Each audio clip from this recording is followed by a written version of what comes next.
Hello বন্ধুরা, চলো তোমাদের আমি আজকে আমার পনির ভাপের রেসিপিটা শেয়ার করি।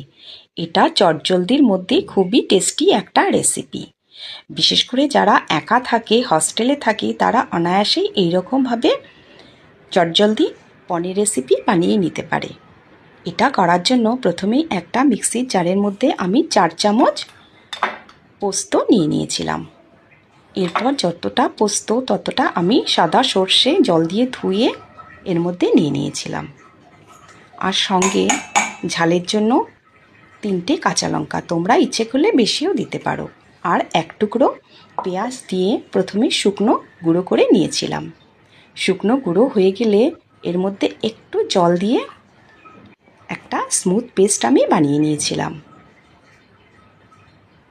এইদিকে আমি 200 গ্রাম পনির নিয়ে নিয়েছিলাম। পনিরটা ছোট ছোট টুকরো করে স্কোয়ার শেপে আমি কেটে নিয়েছিলাম। তোমরা ইচ্ছে করলে ট্রায়াঙ্গেল শেপেও কাটতে পারো। পনিরটা সম্পূর্ণ কাটা হয়ে গেলে এর মধ্যে হলুদ, লবণ আর একটু লঙ্কার গুঁড়ো দিয়ে খুব ভালো করে মেখে তাওয়ার মধ্যে সর্ষের তেল দিয়ে হালকা আঁচে ভেজে নিয়েছিলাম। একটু উল্টে পাল্টে ভেজেছিলাম। এই ভাজাটা শুধু কালারের জন্য, তোমরা ইচ্ছে করলে কাঁচাও পনির দিতে পারো। ভাজা হয়ে গেলে পনিরগুলো একটা টিফিন বক্সে নামিয়ে নিয়েছিলাম। যেহেতু আমি ভাপাটা টিফিন বক্সে করব, তাই আমি টিফিন বক্সেই নামিয়েছিলাম। এরপর এর মধ্যে যে পেস্টটা আমি করেছিলাম সেটা আমি দিয়ে দিয়েছিলাম। আর সঙ্গে যতটা পেস্ট ঠিক তার হাফ জল আমি এর মধ্যে দিয়েছিলাম। জলটা দেওয়া হয়ে গেলে এর মধ্যে আমি একটা টমেটো টুকরো করে দিয়ে দিয়েছিলাম।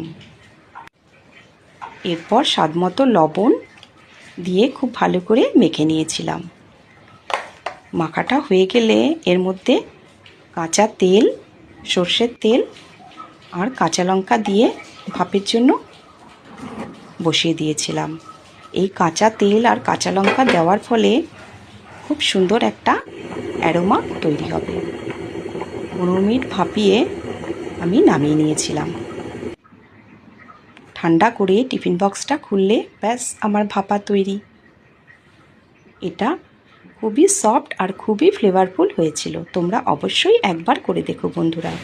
এটা চটজলদির মধ্যে খুবই টেস্টি একটা রেসিপি।